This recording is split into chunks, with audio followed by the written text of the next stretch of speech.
bringing in therapy dogs and hosting, yes, there's something called a cry-in. One Iowa lawmaker has a message for you. Suck it up, Buttercup. And that's also the name of his new bill that he's sponsoring in the Iowa State House that would cut funding to schools spending money on safe spaces. Here to explain more is the chairman of the Iowa House Oversight Committee, Bobby Kaufman. Bobby, thanks for joining us this morning. So tell us about the Suck It Up Buttercup bill. Where did the idea come from and what does it do? Well, good morning. Thanks for having me.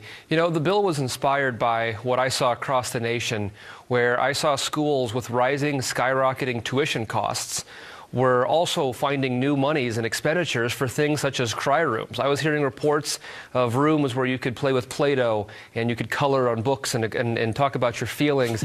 And I was even hearing reports of some schools that were bringing in ponies to be able to get students through the election. Well, for me, that's a waste of taxpayer dollar, and that also doesn't prepare kids for life, because in life, there's winners and losers. And in life, when your car breaks down, your kids get sick, or you have to take a second job up to pay your mortgage, you don't get to go to a cry zone. You don't get to pet a pony. You have to deal with it, which is why I came up with the bill, and the idea inspired Suck It Up Buttercup. Well, I can't help, but I don't mean to laugh. I mean, you laugh because you want to cry, as they are doing in these cry rooms. There's another aspect of this bill, though, that you talked about protesting. We've seen a lot of protesting that descends into rioting. What's the other aspect of it?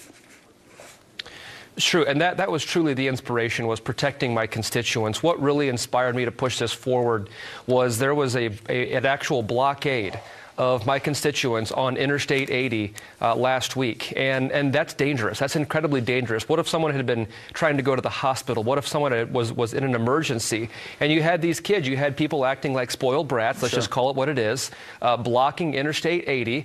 And I have no problem with dissent. I have no problem with protesting. I encourage protesting. I encourage dissent. But you don't have a constitutional right to impede on the constitutional rights of others. And when you're blocking the interstate, when you're falsely imprisoning my constituents and putting their lives in danger, I have a big problem with that. So I'm proposing to increase the penalties and giving law enforcement more tools to prevent that from happening in the future. Well, this is something happening in Iowa. Those same kind of protests happen in my home state of Minnesota.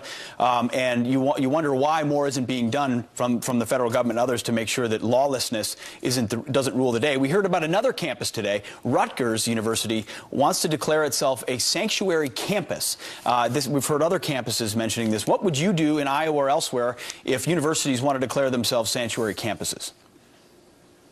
Well, I mean, it would depend on what sanctuary campus means. If it means peaceful protesting and it means doing it on your own time, I don't have a problem with that. But missing class and causing mass exams to be able to be pushed back. It means the illegal immigration piece. It's sort of like a sanctuary city. They want to have a sanctuary campus as well. Well, of course, that's absurd, and police and ICE and law enforcement and immigration officials would have to step in. I mean, we cannot have lawlessness. This is the ultimate irony, that you had all these predictions of a Donald Trump presidency being anarchy and a Donald Trump presidency, you know, being all this lawlessness. And here you have it. The very folks that claimed that was going to be the case for him are actually being the ones that are the inspiration for the case. So, no, you cannot have sanctuary campuses harboring illegal immigrants. That's just absurd.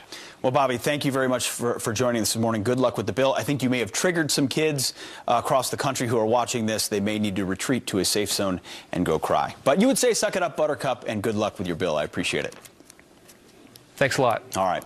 Well, Donald Trump